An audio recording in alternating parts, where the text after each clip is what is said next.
Hey everybody, my name is Amanda, and I used to not like Trump, and now I am going to vote for him in 2020, and I encourage everyone to please vote for him in 2020. There are a lot of reasons why, and this is another one. So peace, okay? Our international relations, I think it's a really big deal what Trump is doing for basically to promote world peace and not have our troops be continuing to fight in endless wars. I want the nonstop wars to actually stop, and it seems like he is someone who will actually do that. I do think bringing home our troops is really important, and I don't see that happening from Joe Biden. In fact, I'm concerned that I see the opposite, and I do not want the war machine to continue.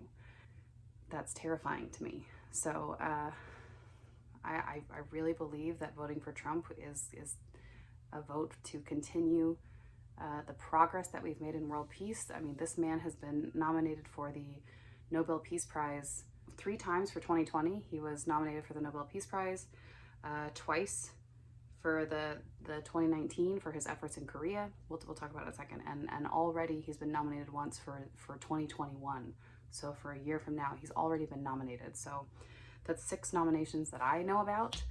And let's look at them, right? Because he's supposed to be the crazy, you know, he's gonna press the red button anytime. But what I actually see from him is, is peace.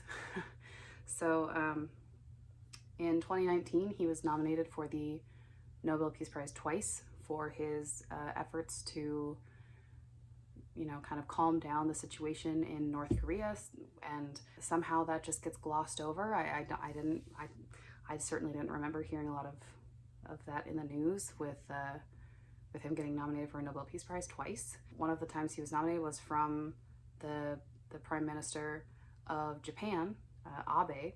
He actually nominated Trump for his efforts with North Korea.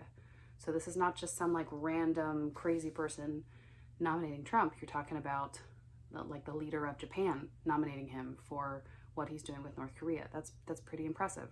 And he was nominated by someone else in Finland for, again, his work in Korea. And President Moon of South Korea actually said out loud that Trump deserves the Nobel Peace Prize for his efforts to try and bridge this problem between North and South Korea.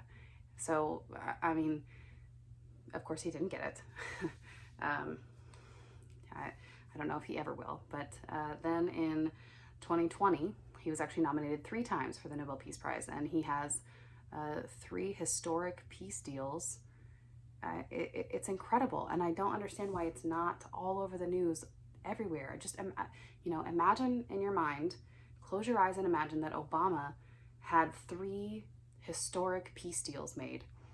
2 between Israel and Arab nations, 1 between Israel and the UAE, the United Arab Emirates, and 1 between Israel and Bahrain. Okay, so you have 2 Arab nations that are now normalizing their relations with Israel.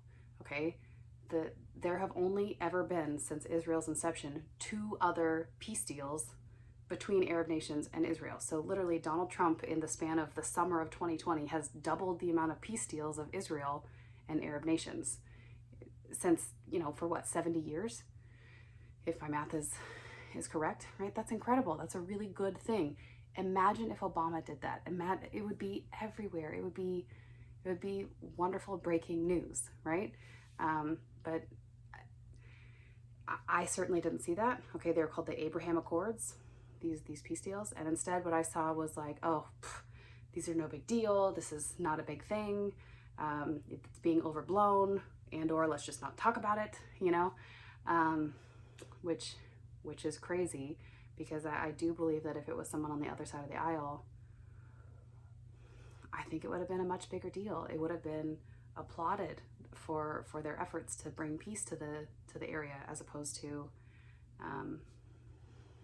you know, ignoring it completely. And then the other peace deal that he had in 2020 is between Serbia and Kosovo. Okay, and they have been fighting basically since I think late 90s. There was a war between them. Okay, so you're talking 98, 99, and there's been conflict between them since that time.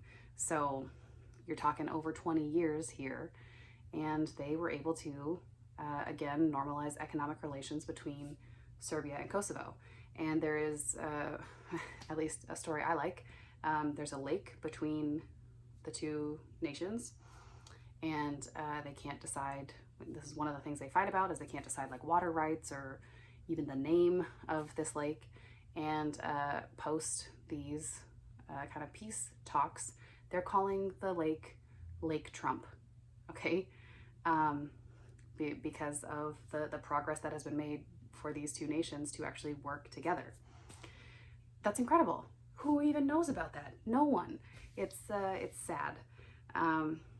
So I just, I just think that Trump has an odd way of going about international relations. It's not the way that has been, typically done. But, what's been typically done has clearly not worked, because we're in a war, a non-stop, never-ending war in the Middle East for decades now, right? This is insane. So maybe we need someone to have a different approach to actually bring about peace.